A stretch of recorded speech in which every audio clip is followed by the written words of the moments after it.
Masjid Raya Pondok Indah.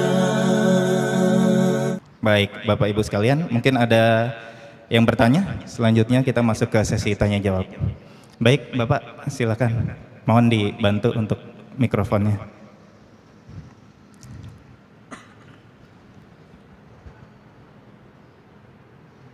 Udah. Assalamualaikum Pak Ustadz. Pertanyaannya, bagaimana saat kita mencintai Rasulullah, caranya bagaimana kita bisa bertemu dengan Rasulullah, baik dengan mimpi ataupun dengan langsung? Apakah dengan amalan misalnya salawat dalail, membaca diba, atau yang lain? Sementara ada pihak menganggap bahwa maulid Rasulullah itu adalah bid'ah. Jadi mohon penjelasannya. Terima kasih Kiai.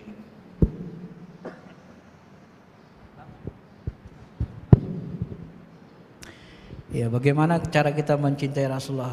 Tadi sudah kita jelaskan pokok-pokoknya, sering baca sholawat.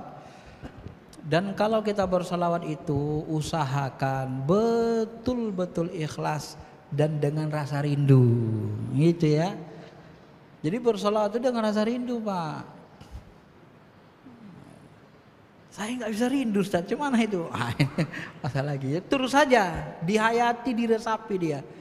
Karena cinta itu dia harus dimasukkan ke kolbu. Masukannya dia harus sering diasah, dihayati. Ini mohon maaf nih. Kalau kita mau mencintai seorang wanita, kita harus menghayati dia. Oh, ini cantik banget dia gini ya, akhlaknya bagus ya gini. Kita hayati kecil-kecil. Sampai kita terkesan terpukau dengannya. Baru masuklah nanti wilayah cinta. Kalau kita lihat, kita pergi cuekin, gak bakalan cinta. Secantik apapun dia, ya silakan coba. Lihat sekali, cuti banget ya, udah pulang. Udah nggak dipikir lagi, nggak diapa-apain lagi, udah nggak cinta walaupun secantik langit. Maka itu dia harus dihayati pakai kolbu, Pak.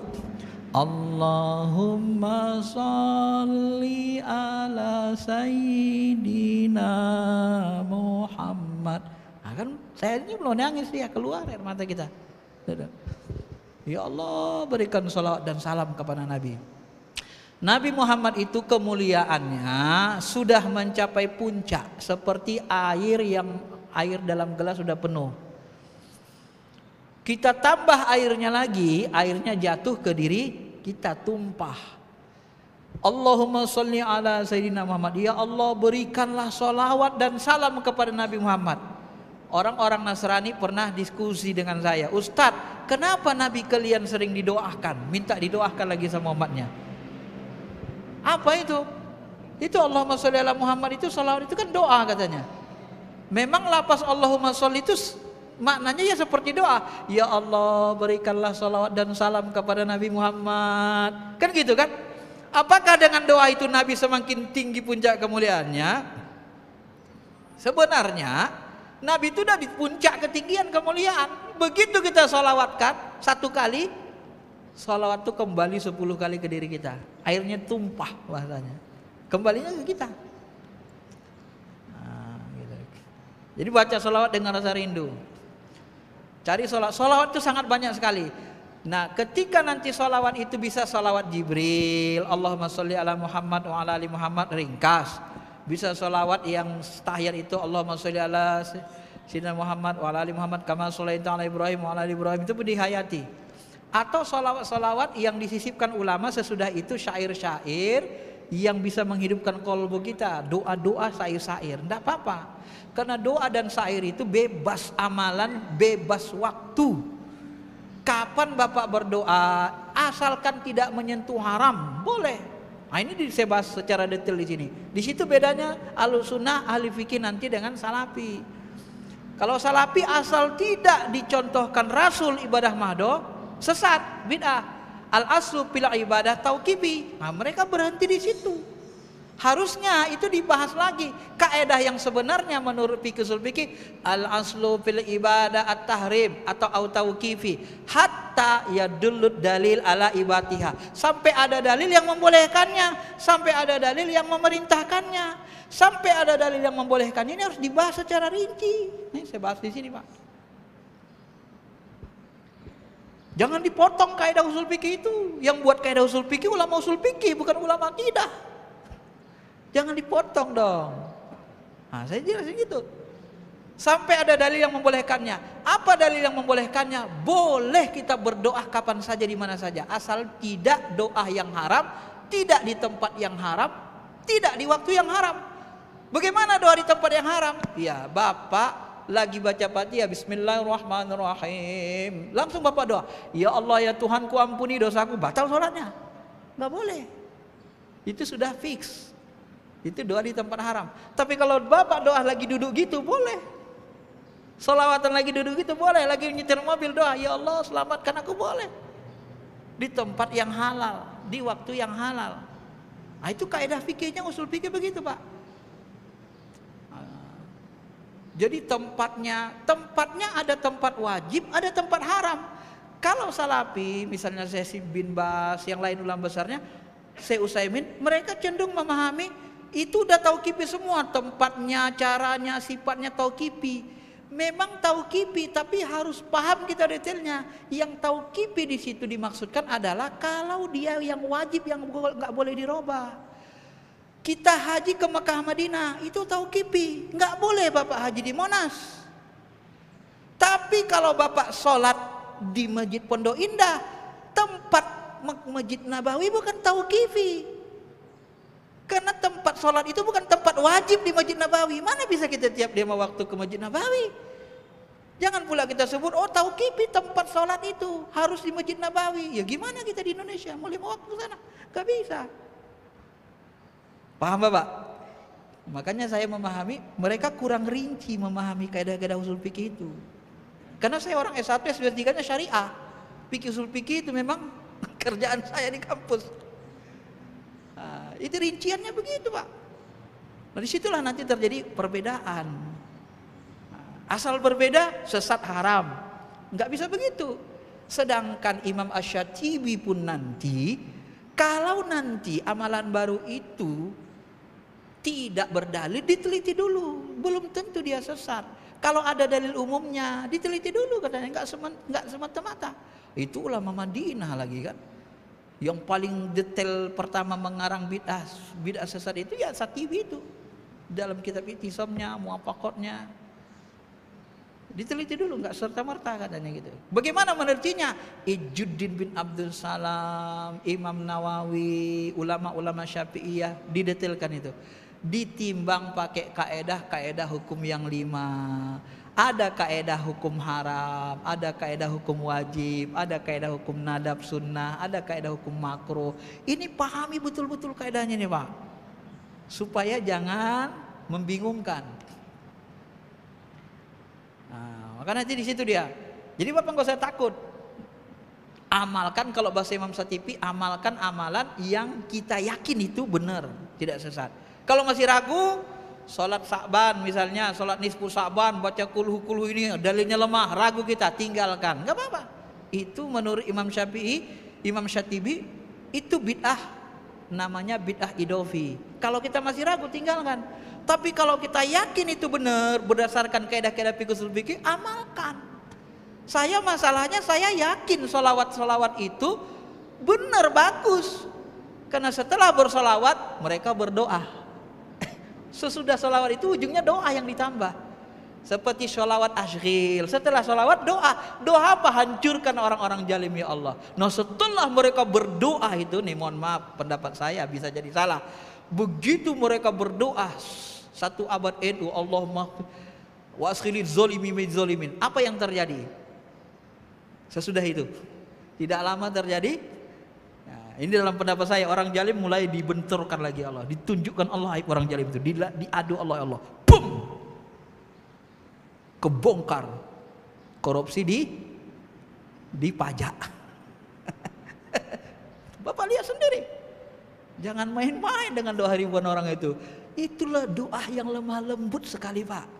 Banyak orang gak paham itu doa itu. Begitu kita sholawat, dengan sholawat keberkahan sholat itu, hancurkan kezaliman kita Pak. Dihancurkan. Ya orang zalim duduk-duduk tenang-tenang, tapi dia nggak tahu Tuhan bermain dengan kekuasaannya. Diadu domba Allah itu orang zalim itu. Ya.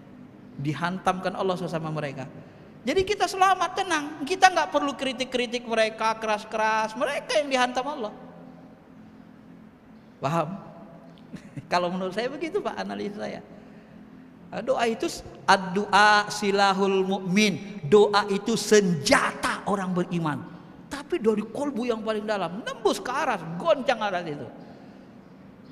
Solawat itu ketika kita berdoa, kalau nggak dibarengi dengan solawat, nggak nembus ke aras doa kita Pak. Kenapa? Karena Nabi Muhammad lah yang menjadi wasilah kita untuk sampai ke Allah. Maka doa yang tidak ditutup dengan solawat itu tidak diijabah, tidak diangkat. Ya, tidak diangkat oleh Allah Subhanahu Wa Taala. Menurut hemat saya begitu pemahaman saya ya, dari fikih usul fikih seperti itu. Jadi kaidah itu dirinci. Hatta ya dulu dalil ala ibatiha, sampai ada dalil yang membolehkannya. Apa dalil yang membolehkannya?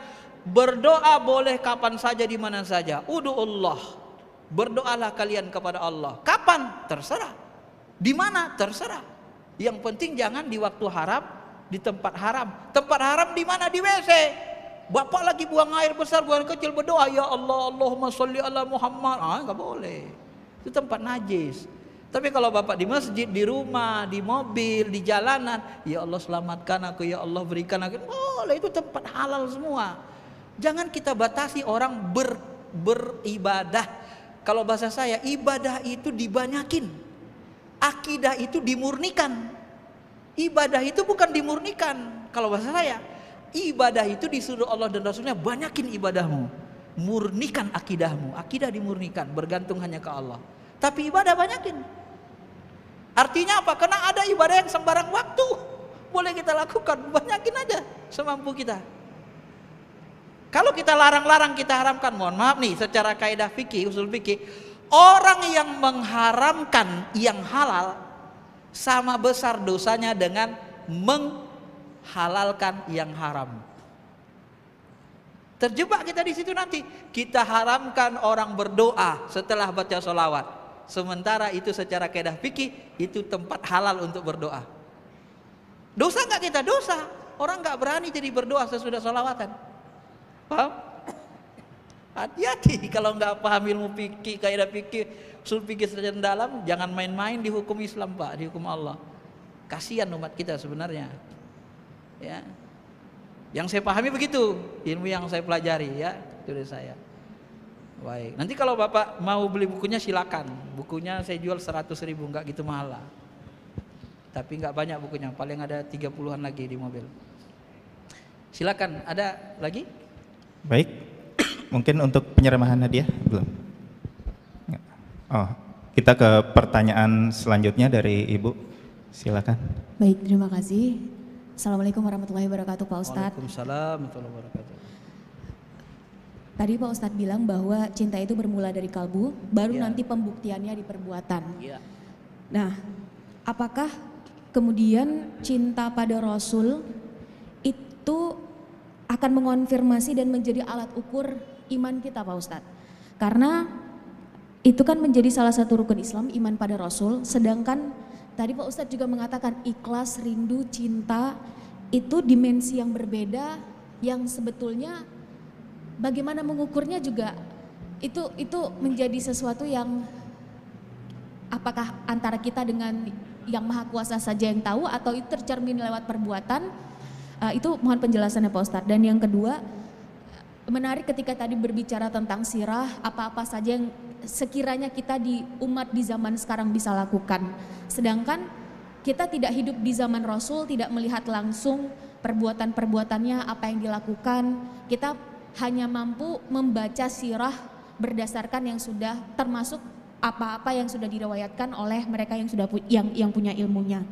Nah, ketika berbeda zaman 1400 tahun yang lalu, karakter manusia-manusia yang terbentuk dengan manusia-manusia yang sekarang, dengan teknologi, dengan dengan cara belajarnya yang mungkin juga berbeda.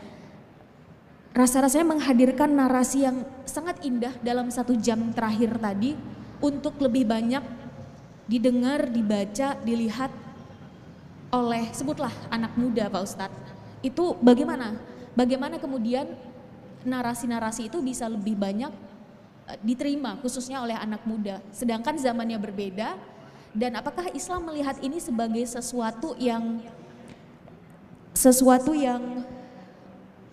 bisa, kalau dalam konteks fikih, apakah interpretasinya bisa disesuaikan dengan zamannya? Bagaimana pandangan Islam dan pandangan Ustadz sendiri? Terima kasih.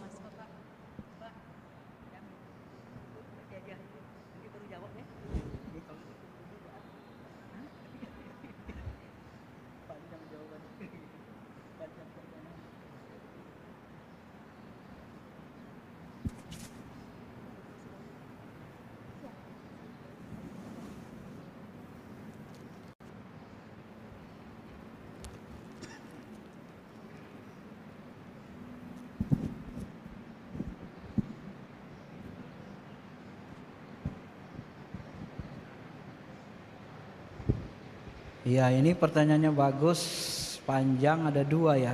Sampai saya yang pertama tadi sempat lupa karena fokus ke yang dua. Bapak Ibu yang dirahmati Allah, bagaimana Islam merespon zaman? Ini termasuk buku yang saya tulis ini, ada di sini jawabannya. Sikap Nabi atau syariat Islam, Al-Quran, Sunnah terhadap adat dan kebiasaan masyarakat setempat. Ada beberapa hal, halaman 62. Itu saya urai. Dalam fikih memang begitu. Dia harus dilakukan dialektik. Kita pahami Quran Sunnah itu. Bagaimana Allah itu melihat adat masyarakat setempat. Kalau adat itu gak bagus, buruk, itu nanti dibuang, dilarang. Seperti kebiasaan nyembah berhala, ngikut nenek moyang. Nikah zaman jahiliyah itu ada 5. Minimal 4 atau 5. Said Sabiq menyebut 4, 5. Ya. Nanti Aisyah menyebut ada 4 dalam riwayat. Nikah wiladah, nikah permanen. Sama seperti kita ini, itu sudah ada zaman jahiliyah. Karena bagus, itu diambil, diadopsi. Ya, makanya Nabi mengatakan, aku lahir dari rahim yang suci. Artinya ayah Nabi SAW, Abdullah dan Aminah ibunya, itu nikahnya permanen. Nikah permanen seperti nikah kita. Ya. Ada nikah istibda. Mohon maaf nih, istri kita suruh jina ke sana. Terus supaya apa suruh jina? Supaya dapat keturunan yang katakanlah dulu yang pinter. Zaman jahiliyah gitu. Itu ada mencari bibit unggul istilahnya. Itu nikah zaman jahiliyah itu sudah ada. Karena itu buruk, buang. Ya. Termasuk nikah kumpul kebo. Kalau zaman jahiliyah itu kata Syekh Sabiq diletakkan di sini tenda-tenda itu tak ada warna kuning tandanya, semua laki-laki boleh masuk. Nanti setelah dia lahir, dia cari yang menjinahi dia, ditunjuknya, kamu bapaknya. Yang ditunjuk itu nggak bisa nolak. Ini dibuang Islam. Termasuk nikah tukar menukar istri, ini dibuang. Ya, yang baik diterima, yang baik diterima, yang jahat, yang buruk dibuang. Maka kata Aisyah dalam riwayatnya, nikah zaman jahiliyah itu al-arba'ah ada 4. Panikah minha nikahan nasaliyom. Nikah yang pertama itu nikah manusia seperti sekarang. Itulah yang dilakukan Nabi SAW, lakukan orang tua Nabi SAW. Makanya disebut Nabi, beliau itu berasal dari rahim yang suci. Karena orang tuanya nikah permanen, tidak mengikuti nikah tradisi jahiliyah yang buruk tadi. Ini yang pertama. Yang kedua, mengadopsi. Jadi kalau adat itu baik diadopsi. Contoh, kata Aisyah, Abdurrahman bin Ju'dan zaman jahiliyah itu suka kali menyambung silaturahmi, suka kali beri makan orang fakir miskin, anak yatim.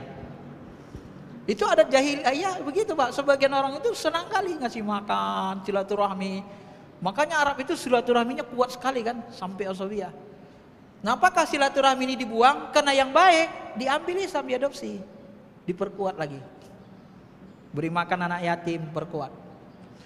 Cuma kata Aisyah itu ditanyanya Nabi, ya Rasul, apakah perbuatan dia bermanfaat waktu dia jahiliyah dulu? Kata Nabi tidak.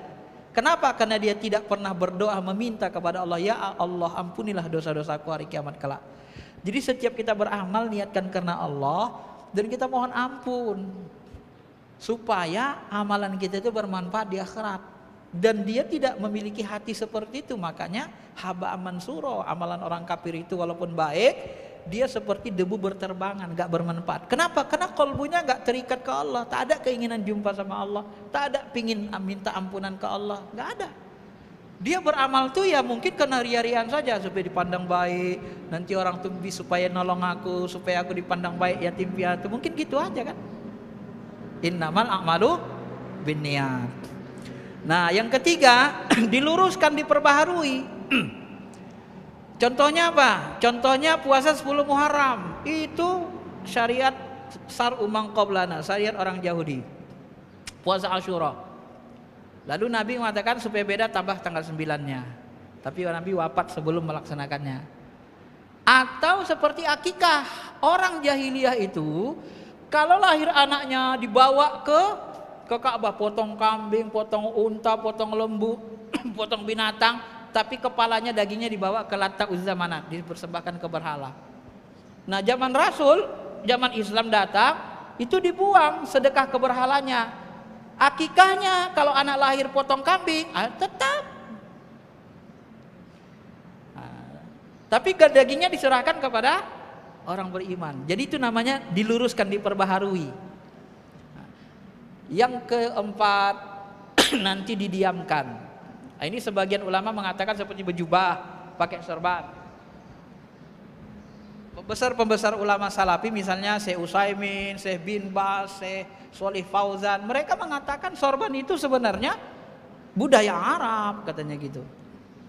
Enggak sunnah. Itu budaya saja katanya.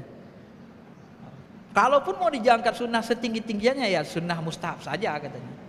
Cuman Imam Hanafi mengatakan boleh kalau niatnya meniru Rasul, tetap ada pahalanya, namanya sunnah zaidah. Ini dijelaskan nanti. Dia memandang ada sunnah muakkad, ada sunnah an-nadab, ada sunnah zaidah gitu ya. Ada sunnah, ada an-nadab, ada zaidah. Kalau Syafi'iyah ada sunnah muakkad, ada ghairu muakkad, ada ab'ad, ada ini macam sunnahnya banyak ya, memahami sunnah itu. Jadi kalau kita teliti itulah hasilnya. Ada adat budaya masyarakat yang dibuang, ada yang diperbaharui, ada yang diambil, diadopsi, ada yang didiamkan. Jadi takrir. Loh, kalau Nabi SAW seperti itu, ya kalau kita ngikuti Nabi, lakukanlah seperti Nabi. Artinya, adat budaya masyarakat Indonesia ini ada yang baik sesuai Quran, ya lakukan saja. Ya. Ikutin saja. Bahkan kata ulama dalam hadis sahih, mereka berpedoman, hendaklah kalian berpakaian seperti pakaian kaum di mana kalian hidup. Supaya apa? Supaya tidak terjadi, ada istilahnya itu, kita menarik perhatian orang. Pakaian misalnya orang makainya seperti biasa kita nih, tiba-tiba kita makai koyak-koyak, baju koyak, kain koyak-koyak ngaji, gitu kan? Supaya mencari perhatian orang. Itu malah masuk neraka kita, Pak. Mengganjili namanya, kalau bahasa Nabi mengganjili. Itu ada hadis sahihnya, orang yang berpakaian mencolok untuk menarik perhatian orang ramai malah masuk neraka. Artinya apa? Budaya itu diperhatikan. Maka almarhum Profesor Ali Yaqub, ketika sebahagian orang memegang hadis man tasyabbaha biqaumin fahuwa minhum, siapa yang menyerupai satu kaum mereka golongan mereka, kata beliau ada hadis yang lebih sahih dari hadis ini yang sebenarnya lebih bagus dipakai. Apa itu? Kata Ibnu Abbas, Nabi suka meniru-niru orang Nasrani dan Yahudi selama tidak diharamkan oleh Allah. Maka Nabi meniru cara sisir Nasrani, kadang sibak kanan kiri, kadang sibak ke kiri seperti orang Yahudi Nasrani. Nabi tukar-tukar. Nah, kalau kita teliti lagi, saya memahaminya, saya teliti, saya coba pahami, bisa jadi Nabi itu sifatnya merangkul. Budaya-budaya orang Yahudi Nasrani yang baik itu diikuti, dirangkul supaya mereka enak nariknya ke Islam. Tapi ketika dirangkul nggak mau, mukul, ngejek-ngejek terus. Nabi kalian ngikut Nabi kaminya, menghadap sholatnya menghadap ke Baitul Maqdisnya, ngikut Nabi Isanya, harusnya kalian ngikut kami juga dong. Kan gitu, diejek-ejek. Nabi tersinggung, seolah-olah agama Nabi itu tidak lebih baik, syariat yang dibawa Nabi tidak lebih baik dari syariat yang diajarkan pendeta-pendeta mereka atau diajarkan Nabi Isa. Kan merasa tidak benar. Begitu merasa tersinggung, maka Nabi selalu mengatakan, berbedalah kalian dengan Yahudi dan Nasrani. Potong kumis, biarkan jenggot. puasalah kalian tanggal 9, jangan tanggal 10 saja agar berbeda dengan sorry. Jadi bisa jadi saat mereka mengejek, Nabi itu melakukan proteksi perbedaan. Tapi saat mereka berbuat baik, Nabi itu merangkul budaya-budaya yang baik diambil supaya enak menarik mereka ke Islam. Nah, itu fikihnya bisa begitu, Bu. Nah, inilah dalam fikih. Maka disebutlah nanti ilmunya ada istilah, kalau dalam tafsir namanya dialektika antara teks. Teks itu kan firman Allah dalam bentuk bacaan, huruf. Dengan konteks. Konteks itu apa? Alam semesta, zaman. Zaman ini, apa kata Allah dalam hadis qudsi? Allah SAW pernah berfirman dalam hadis qudsi, yasubbu ibnu Adam ad-dahar. Anak Adam ini ada yang mencaci zaman. Wa anad dahar. Akulah zaman itu. Uqallibul laila wan nahar. Akulah yang membuat pergantian siang dengan malam. Artinya apa? Zaman ini, alam semesta ini ayat Allah, tapi namanya ayat kauniyah. Kalau Al-Quran ini ayat kauliyah, firman. Kalau alam semesta ini yang terjadi ini, Masya Allah, kehendak Allah, ini ayat kauniyah. Ayat kauliyah jangan dibenturkan, dihabaku hantam dengan ayat kauniyah. Jadi apa dilakukan? Dialektika namanya. Dalam tafsir namanya dialektika antara teks dan konteks. Atau integrasi antara ilmu wahyu dengan ilmu agama, ilmu umum. Nah, ilmu wahyu agama dengan ilmu umum. Itu yang dilakukan ulama sekarang. Integrasi. Kalau dalam fikih namanya apa? Yaitu tadi adat itu. Al-adatu muhakkamah. Adat kebiasaan setempat bisa jadi hukum selama tidak bertentangan dengan pokok-pokok ajaran Quran hadis. Bahkan Imam Malik di Madinah yang sekarang masih ada mihrabnya di Masjid Nabawi itu kan masih ada mihrab Malik. Imam Malik itu kebiasaan orang Madinah itu dianggapnya sebagai sumber hukum.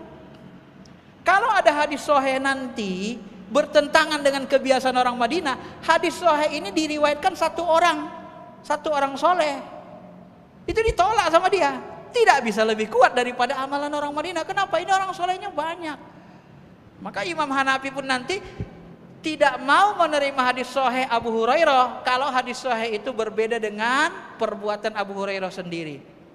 Maka Imam Hanafi nanti ketika iza walagal kalbi, apabila dijilat anjing bejana kamu, maka basuhlah dengan tanah 7 kali. Ya kan? Dibasuh 7 kali. Kata Imam Hanafi, Abu Hurairah ngomong kayak gitu hadisnya. Ketika dilihat dia nggak dibasuhnya 7 kali, maka dia tolak. Dia lebih mendahulukan hadis fi'liyah daripada qauliyah. Sampai begitu ulama menelitinya itu. Imam Malik pun begitu. Ada hadis sahih nggak diterima sama dia. Kenapa? Berbeda, bertentangan dengan kebiasaan ulama Madinah. Karena orang Nabawi, Masjid Madinah itu ibadahnya mengikuti ayah-ayah, kakek-kakek mereka yang sahabat. Ya kan? Karena kan beliau tabi'in. Ya. Beliau tabi'in. Jadi ayah mereka udah masuk nanti sahabat kan? Habis sahabat tabi'in. Udah mendekati. Jadi ayah-ayah mereka kan mereka nyontoh. Jadi kalau ada sahih dari jalur sahih pun ditolak. Kenapa? Beda dengan perbuatan kebiasaan orang Madinah sholat. Nah, begitulah cara ulama kita. Jadi memang kalau kita mendalaminya, maka tidak ada kekakuan dalam Islam. Islam itu dia tidak ekstrim kanan, tidak kaku kiri. Dia itu selalu melakukan tawasid, mutawasid. Itulah yang disebut Tuhan dalam Al-Quran. Kalau bahasa Tuhan apa coba? Tuhan menyebutkan mutawasitoh ya. Kalau bahasa Al-Qurannya apa itu? Juz 3 itu. Nah, kan disebut Allah Subhanahu Wa Taala. Kalian adalah kuntum syuhada. Kalian termasuk menjadi saksi nanti. Umat ini adalah ummatawasato. Nah, kalau bahasa Quran namanya ummatawasato. Kita ini umat pertengahan. Maksud pertengahan itu apa? Tidak ekstrim. Nah, maka saya sering mengatakan begini kepada orang-orang yang terlalu kaku. Saya suka mengatakan gini. Sebenarnya kalau tadi Nabi memilih hidup sepanjang zaman, dipilihnya dan dia punya harta banyak seperti Nabi Sulaiman, maka akan banyak lagi sunnah itu akan muncul. Makin banyak sunnahnya, Pak. Apalagi kalau Nabi tinggal di Pondok Indah hari ini, masih hidup dia. Bisa nggak Nabi mengulangi perbuatannya Mekah Madinah abad lalu? Nggak bisa. Mau perang dia dengan Abu Jahal, di sini nggak ada Abu Jahal. Mau perang dia di Gunung Uhud, di sini nggak ada Gunung Uhud. Yang ada cuma Monas. Maka akan terjadi sunnah yang lebih banyak. Yang membatasi sunnah itu menjadi tidak bergerak, tidak living, adalah umur Nabi. Dan ketika dia dituliskan dalam buku teks. Maka dalam buku saya sebut ini, sunnah itu sebenarnya berkembang hakikatnya. Maka bahasa saya, mengembangkan sunnah itu sama dengan bidah hasanah. Jadi bidah hasanah itu mengembangkan sunnah, bukan merusak sunnah. Coba Bapak Ibu pahami, man ahya sunnati faqad ahabbani wa man ahabbani kana ma'i fil jannah. Banyak hadis yang saya teliti. Kata Nabi, sunnah itu dihidupkan. Siapa yang menghidupkan sunnahku? Dia mencintaiku. Pertanyaan saya, mana dalil yang mengatakan coba ikuti Nabi secara tekstual buta? Enggak ada, ayat enggak ada, hadis enggak ada. Yang ada menghidupkan sunnah. Pahami apa yang dimaksud dengan hidup, apa ciri hidup. Hidup itu cirinya bergerak, hidup itu cirinya berkembang. Maka sunnah digerakkan, diamalkan, sunnah bisa dikembangkan. Maka yang diinginkan Nabi itu menghidupkan sunnah, bukan mematikan sunnah, menjadikan sunnah baku gitu, nggak bisa. Kalau sunnah itu baku saja, teks itu saja kita pakai, dia nggak bisa merespon zaman nanti. Ijtihad tertutup, salah lagi. Karena ijtihad tidak bisa ditutup. Nah, itu kaitannya. Di situlah nanti perbedaan kita dengan salaf itu dalam memahami al-yamal akmal itu beda, Islam sempurna beda, dalam memahami kaidah itu tadi mereka terputus. Ya. Dalam memahami sunnah ini pun di situ bedanya nanti. Nah, saya teliti dia. Sebenarnya kita disuruh menghidupkan sunnah, bukan mengamalkan sunnah secara tekstual apa adanya, bukan begitu. Tapi disuruh ihya sunnah, menghidupkan. Ciri hidup apa? Bergerak. Ciri hidup apa? Berkembang.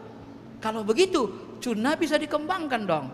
Perintah-perintah umum Nabi itu dikembangkan dalam konteks hari ini. Itu misalnya yang jaga masjid, dirapiinya sendal kita itu. Zaman Nabi ada nggak begitu perintah Nabi? Nggak ada mungkin kan? Tapi begitu dirapinya, diajarkannya kita kerapian, dia dapat pahala. Semua orang yang buat sandal itu pahala sama dia, ngalir. Itu sunnah Nabi kan, kerapian bersih. Kira-kira Nabi kalau dia hidup tinggal di Pondok Indah, kalau sallallahu alaihi wasallam beliau hidup, jalan naik mobil, mau kemari, berhenti nggak di lampu merah? Kira-kira berhenti nggak Pak? Saya yakin berhenti. Karena itu kebaikan. Kalau begitu sebenarnya hari ini sunnah itu berhenti di lampu merah. Maka dalam fikih sunnah itu dikerjakan berpahala, ditinggalkan tidak ada dosa hukumnya. Berarti berhenti lampu merah itu berpahala, karena kebaikan berkembang sifatnya. Maka sunnah dalam fikih berkembang. Nah, itu kajiannya kalau kita lebarkan lagi, kita luaskan. Ya silakan dipahami saja. Yang mana yang Bapak Ibu anggap yakin itu amalkan. Sebenarnya memahami sunnah ini kita nggak perlu bertengkar. Perlu pahami saja dalilnya pahami, mana yang logis cocok, itu amalkan. Kalau kita berkelahi sebenarnya nggak bagus. Ada sahabat baca Quran, apa kata Nabi? Bacalah Quran selama kalian tidak bertengkar. Begitu kalian bertengkar memahami Quran, tinggalkan, diamkan, usah bahas lagi. Jadi Quran saja disuruh baca selama kita tidak bertengkar, tidak berkelahi umat Islam. Ini sunnah, hadis kita jadikan alat berkelahi. Saya mau nulis buku ini sebenarnya untuk menghindari perkelahian itu, meredakan ketegangan. Coba pahami saja ilmunya, bukan untuk menciptakan ketegangan baru, enggak. Meredakan ketegangan, pahami coba. Mari sama-sama kita pahami. Bahkan hadis bid'ah itu pun, addu alaikum bin nawajid, nanti akan terjadi banyak perselisihan-perselisihan. Gigit sunnahku dengan gigi gerahammu. Akan terjadi banyak. Alaikum sam'a wa ta'at. Tetap kalian mendengar dan taat. Walaupun yang memimpin kalian nanti adalah hamba Habasyian, orang Ethiopia yang hitam. Hadis tentang ini, tentang bin Nawajid memegang sunnah kuat-kuat ini, ternyata berkaitan dengan taat kepada pemimpin. Coba perhatikan asbabul wurudnya, konteks hadisnya. Alaikum bisam'i wa ta'ah, hendaklah kalian taat dan tak mendengar. Kenapa? Karena nanti banyak perselisihan. Sesudah aku wafat, kata Nabi, dengar dan taat, walaupun yang memimpin kalian nanti hitam legam orangnya dari Habasyi. Walaupun yang memimpin kalian Ali, kalau sudah terpilih, taat, karena akan terjadi bentrok. Maka gejolak itu berawal dari kepemimpinan. Nah, hadis ini kalau menurut hemat saya berdasarkan konteks hadis, bid'ah yang pertama itu bukan ibadah, bukan akidah. Bid'ah yang pertama itu dalam pemerintahan. Mana hadis sahihnya? Hadis riwayat Tirmizi, disahihkan lagi Albani. Inna awwala man yughayyiru sunnati rajulun min bani Umayyah. Orang yang pertama kali merubah sunnahku adalah laki-laki dari Bani Umayyah. Nah, coba. Yang merubah sunnah siapa yang pertama? Keturunan Bani Umayyah. Siapa dia? Muawiyah, Yazid. Apa yang dia robah? Sunnah kepemimpinan. Yang pertama khilafah nubuah dirobah menjadi kerajaan turun-temurun. Coba lihat, semoga Allah mengampuninya. Jadi itu bidah kepemerintahan. Cuma nanti ditarik, diseret bidah akidah, bidah ibadah oleh Ibnu Taimiyah, oleh Asy-Syatibi ditarik bidah ibadah. Sampai segitu saya meneliti perkembangan pemahaman bidah itu, bagaimana ulama menggesernya. Hadis itu dari awalnya yang sebenarnya dia berkaitan dengan kepemimpinan, bidah kepemimpinan digeser menjadi bidah akidah, ibadah oleh Ibnu Taimiyah, bidah ibadah saja oleh Asy-Syatibi. Jadi terjadi pergeseran pemahaman sebenarnya situ Bu, ya, banyak. Itu kita teliti. Jadi saya memahaminya seperti itu. Jadi kita harus, ya kalau bahasa saya, ya dialektika antara ayat Allah kauniyah, sunnah Rasul dengan konteks kehidupan masyarakat, ya, tanpa memaksakan diri. Nggak boleh kita paksa kalau nggak wajib. Kalau wajib boleh dipaksakan. Maka kalau tidak wajib nggak boleh dipaksakan. Namanya sunnah. Sunnah itu ya dikerjakan berpahala, tinggalkan tidak dosa. Kalau dalam ilmu fikihnya. Baik, itu penjelasan saya. Pertanyaan yang kedua, ya, panjang. Pertanyaan pertama tadi agak lupa saya jadinya, karena fokus yang kedua. Atau sudah terjawab? Sudah ya? Nah, cukup lah ya kalau sudah. Baik, masih ada satu pertanyaan lagi Ustaz nih dari kolom chat, saya bacakan. Dari Ibu Iriana. Pertanyaannya adalah, baik, ada tradisi di masyarakat Nahdiyin, setiap ada acara dibacakan rawi seperti membaca Al-Quran dan mereka tidak membacakan artinya. Mohon pencerahannya tentang ini Ustaz. Ini juga perlu diperhatikan. Al-halalu bayyin wal haramu bayyin. Ini kaidah halal haram. Yang halal itu jelas tegas, yang haram itu jelas tegas. Enggak susah orang memahaminya, Pak. Saya mau tanya, baca Quran enggak pakai arti berpahala enggak? Pahala. Dimanapun Bapak cari fatwanya pasti berpahala. Tidak wajib kita tahu artinya. Kalau tahu artinya lebih banyak pahalanya. Itu saja. Jadi kalau kita mau menyesatkan, mengharamkan sesuatu yang sesat, yang haram, dia harus jelas. Al-halalu bayyin. Ini bid'ah haram sesat. Tapi samar-samar dia. Wow, kalau samar-samar berarti kita dijebak sama Allah Rasul ini, dibuat ranjau banyak supaya kita masuk neraka banyak-banyak rame-rame. Maka kalau kita mau menyesatkan orang, mengharamkan segala sesuatu, yang sesat itu kan haram, yang haram masuk neraka. Ini kalau dikaji panjang Bu. Orang salafi ini nggak istiqomah cara mikirnya. Contoh, kullu bid'atin dolalah, seluruh bid'ah sesat. Wa kullu dolalatin dan seluruh sesat masuk neraka. Itu kan berarti seluruh bid'ah sesat haram neraka. Selesai. Giliran bahas bid'ah. Nanti bidah itu ada yang menurut bahasa ini tak sesat, menurut adat tak sesat, ada bidah dunia tak sesat, dibagi lagi sama mereka. Ibnu Taimiyah, bidah itu ada yang makruh dikerjakan tidak dosa, ditinggalkan berpahala, berarti nggak masuk neraka dong. Asy-Syatibi, ini bidah makruh, contohnya begini. Kalau makruh kan nggak masuk neraka. Tadi katanya seluruh bidah sesat masuk neraka. Coba. Enggak istiqomah, makanya harus dikuasai benar fikih itu, usul fikih, baru kita enak memahaminya, sinkron nanti dia. Kalau nggak dikuasai fikih usul fikih secara detail, ya kayak gitu, pakai ilmu hadis saja. Seluruh bid'ah sesat masuk neraka. Benar, seluruh bid'ah yang sayyi'ah, yang jelek sesat, yang sesat jelek masuk neraka, kena haram. Jelas. Di situ ada lapas yang tertinggal, bid'atun sayyi'ah. Begitu sebenarnya. Makanya nanti itu ditaksis oleh ulama Syafi'iyah. Syafi'i itu mungkin salah. Makanya kalau ulama itu kalau salah kan dia sudah bilang gak usah diikuti.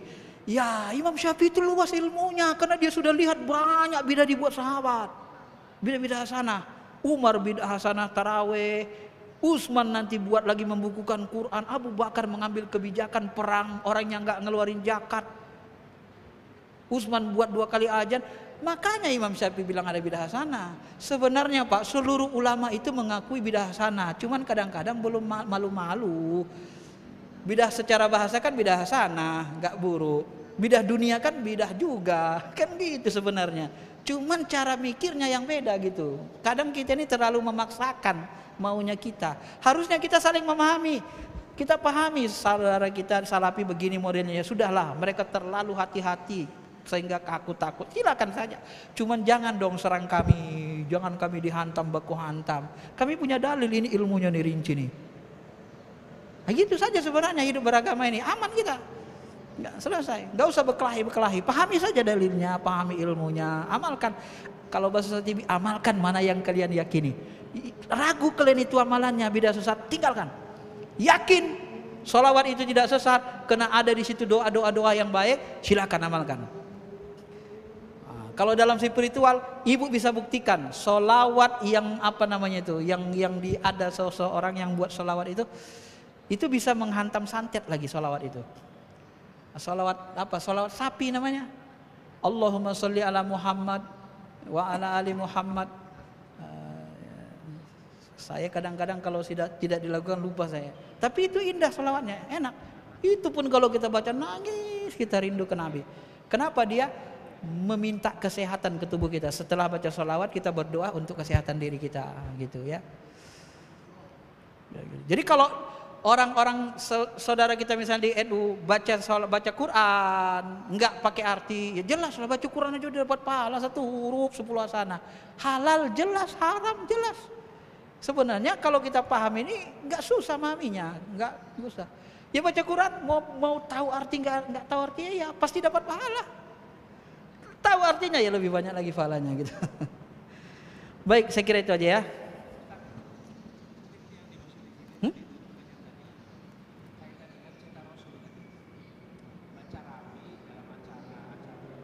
Ya. Iya. Kalau dikaitkan cinta Rasul, bacalah puji-pujian kepada Rasul yang bisa menghidupkan kolbu kita dan tidak berlebihan. Jangan mentuhankan Rasul begitu ya. Yang bisa menghidupkan kolbu. Seperti orang yang pecinta tadilah. Boleh, nggak apa-apa. Sair-sair ketuhanan, sair-sair kenabian itu menghidupkan rasa. Membantu Pak. Saya mengalami dalam hidup beragama itu membantu. Makanya saya sebut nanti Bapak akan rasakan sendiri begitu cinta ke Rasul. Dengar sholawatan tuh nangis, nggak kuat kita, pasti nangis. Saya termasuk yang paling banyak air mata saya keluar salah satunya dengar orang sholawatan. Hampir 2 gelas itu nangis, nggak tertahan saya. Kalau dikumpul mungkin 2 gelas air mata itu. Karena nangisnya hampir 1 jam. Yang doa juga gitu nangis terus hampir 1 jam kan. Doanya hampir 1 jam nangis terus.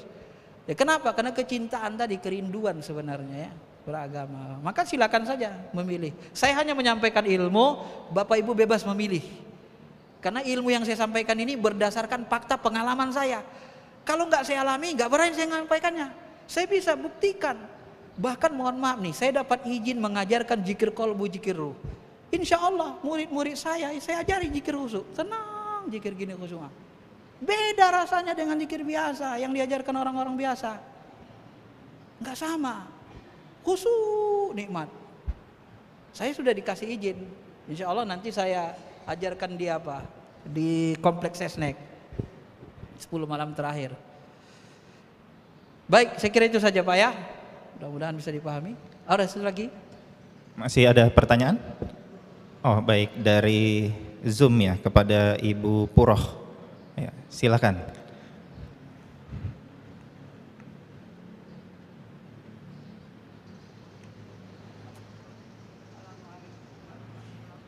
Waalaikumsalam warahmatullahi. Alhamdulillah, jazakallahu khairan Ustaz. Banyak sekali yang bisa kami apa yang terjawab dari apa yang saya akan tanyakan. Satu yang sholawat itu banyak sekali ya Ustaz.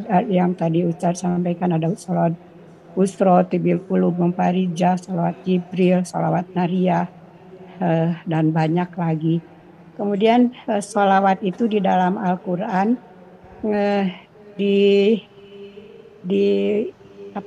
dituliskan innallaha wa malaikatahu yusholluna 'alan nabi ya ayyuhalladzina amanu shollu 'alaihi wa sallimu taslima.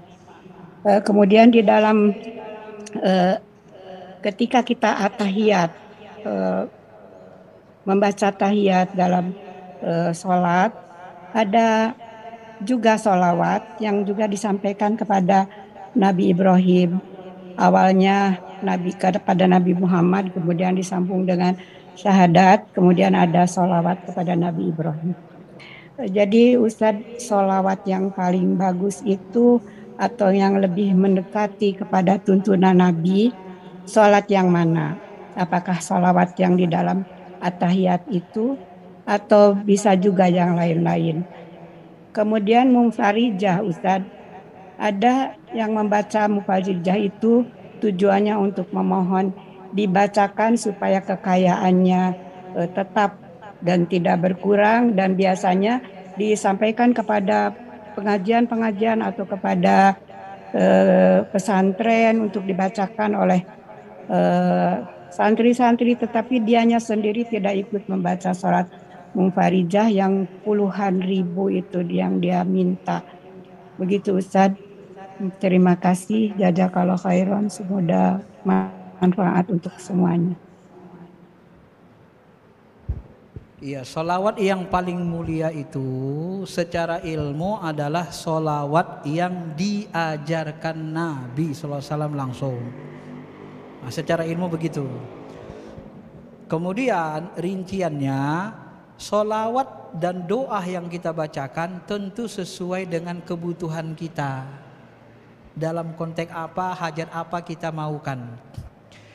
Ibu bapak, kalau bapak ibu mau misalnya supaya tidak jatuh miskin, maka bapak ibu akan memilih membaca surah Al-Waqiah rajin. Benar? Itu pilihan namanya. Ketika saudara-saudara kita pingin dia dihapuskan dosanya atau dosa orang tuanya, maka dia akan memilih bacaan surah Yasin. Karena dalam hadis yang dikutip Ibnu Katsir dalam tafsirnya, siapa yang baca Yasin di malam hari dihapuskan dosanya di pagi hari. Walaupun sebagian ulama mengatakan lemah, tetapi dia tidak terlalu lemah, dalam padilah amal masih bisa diamalkan karena amalan buruk, dan sebagian ulama membolehkannya sebagian besar, dan juga sebahagian juga mengatakan hadis ini hasan, makbul, bisa diterima. Maka itulah terjadi pilihan. Karena hajat kita beda-beda. Kalau kita nanya yang terbaik, tentu yang diajarkan Rasul. Cuman hajat kita bisa beda dengan Rasul. Rasul hajatnya begini, pada masa itu hajat kita beda. Nah, orang yang tidak belajar fikih nanti secara detail, luas, mendalam, mungkin nanti dia pun kaku. Aku maunya yang diajarkan Rasul sajalah. Boleh, nggak masalah. Cuma permintaan hajat Rasul kan beda sama kita, nggak semuanya sama.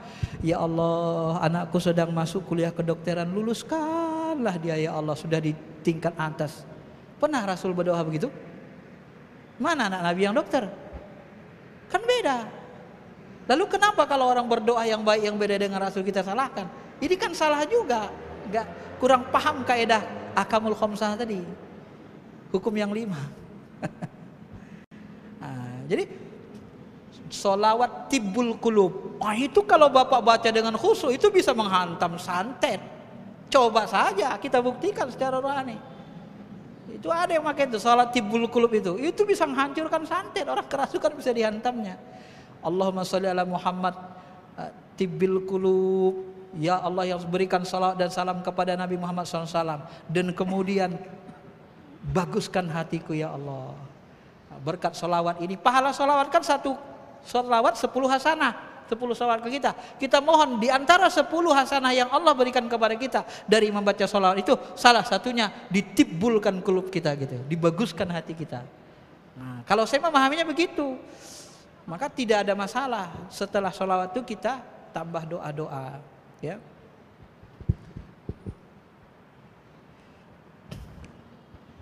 Gitu Bu ya, yang terbaik yang diajarkan Nabi, tapi kita boleh mengamalkan sesuai dengan kebutuhan kita, ya. Mengamalkan sholawat.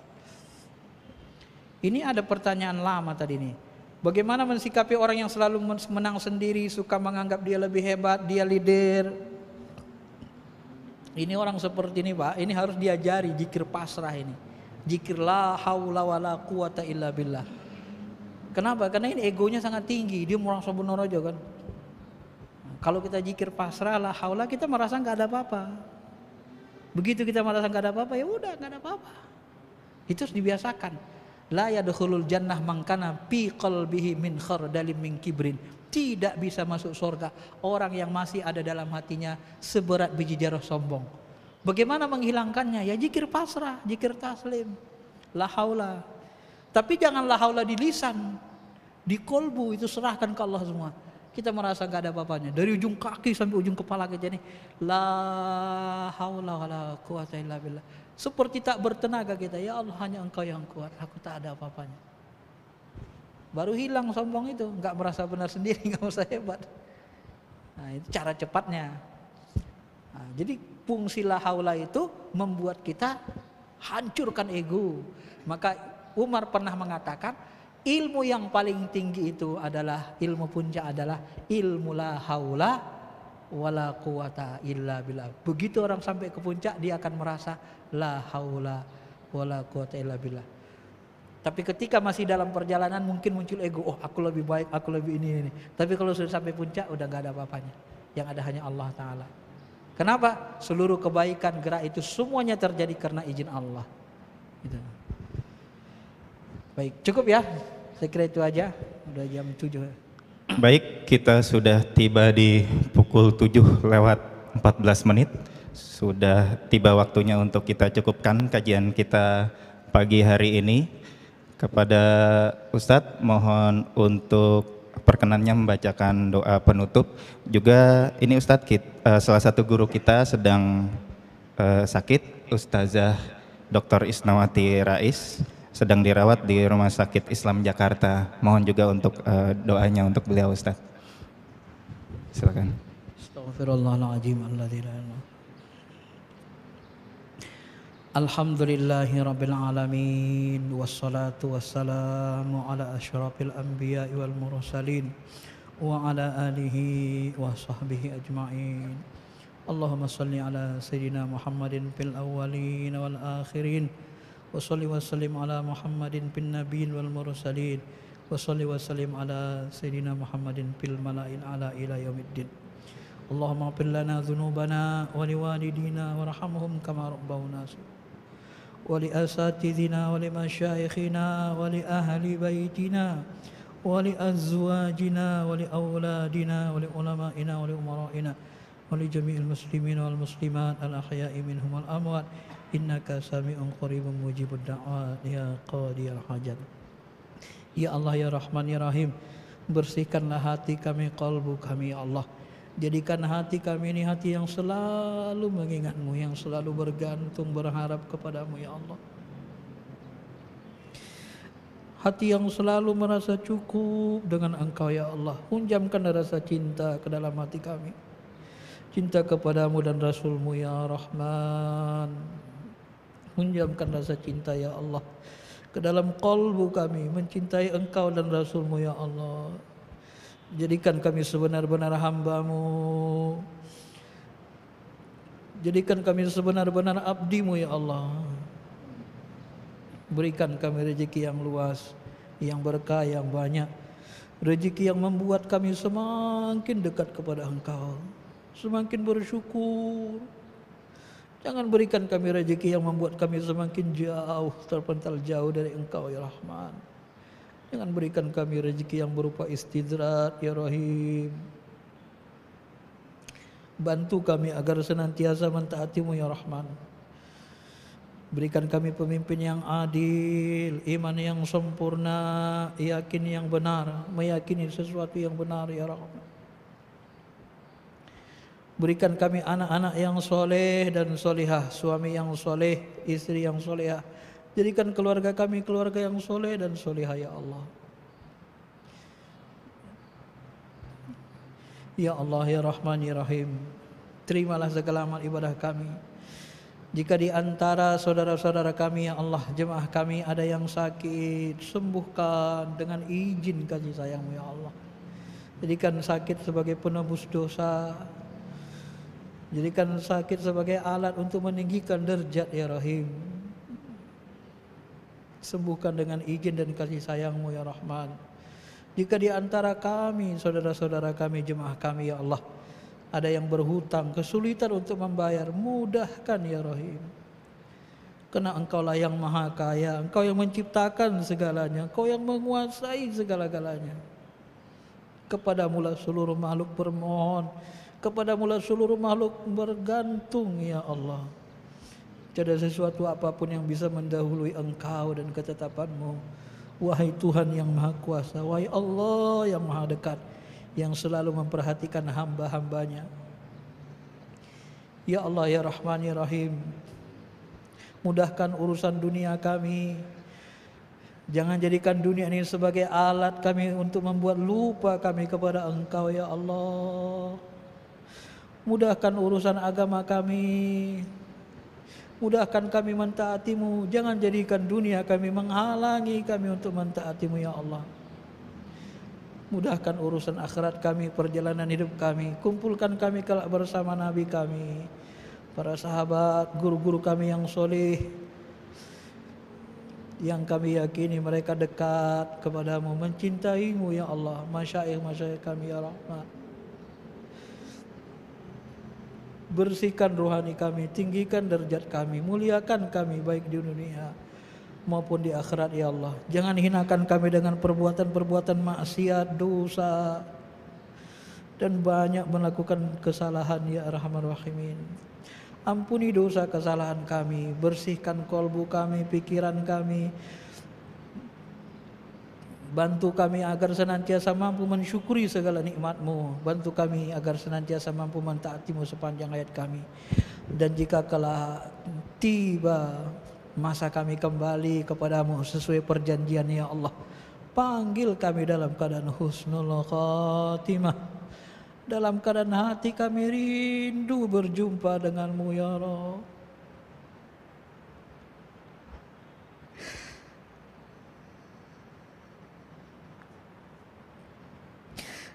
Dalam keadaan hati kami sangat rindu ingin bertemu denganmu ya Rahman.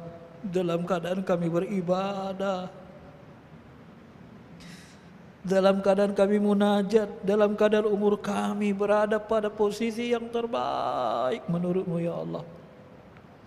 Jangan Engkau panggil kami ya Rabb dalam keadaan bermaksiat, dalam keadaan lupa kepada-Mu, sehingga kami menjadi su'ul khatimah. Engkau yang menghidupkan kami, Engkau juga yang mematikan kami, Engkau yang menentukan umur kami ya Allah. Umur kami di tangan-Mu, dalam genggaman-Mu ya Rahim. Maka takdirkanlah kami menjadi orang yang kembali dalam keadaan husnul khatimah, yang selalu mencintai-Mu dan rindu berjumpa dengan zat-Mu ya Rabb, berjumpa dengan wajah-Mu. Izinkan kami kelak memandang wajah-Mu, biwajhikal karim, memandang wajah-Mu yang maha mulia ya Rabb. Berikan kami kelak melihat wajah-Mu, lazzata ila nadri wajhikal karim. Berikan kami kelezatan memandang melihat wajah-Mu yang maha agung, wahai Tuhan kami yang maha pengasih lagi maha penyayang. Terimalah doa kami, ampuni segala kekurangan kami, dan sempurnakan segala kekurangan amalan kami. Rabbana atina fid dunya hasanah wa fil akhirati hasanah wa qina adzabannar. Wa sallallahu ala khairi khalqihi nabiyyina Muhammadin wa ala alihi wa sahbihi ajma'in. Walhamdulillahi rabbil alamin. Terima kasih. Assalamualaikum warahmatullahi wabarakatuh. Waalaikumsalam warahmatullahi wabarakatuh. Baik Bapak Ibu yang dirahmati Allah, demikian kajian kita pagi ini. Semoga kita dapat mengambil sebesar-besar manfaat dari apa yang disampaikan guru kita pagi ini. Kepada ayahanda guru kita sampaikan jazakumullah khairan katsira. Lebih kurangnya mohon maaf. Kita tutup dengan bacaan kafaratul majelis. Subhanaka Allahumma wa bihamdika asyhadu alla ilaha anta astaghfiruka wa atubu ilaik. Billahi taufik wal hidayah. Wassalamualaikum warahmatullahi wabarakatuh.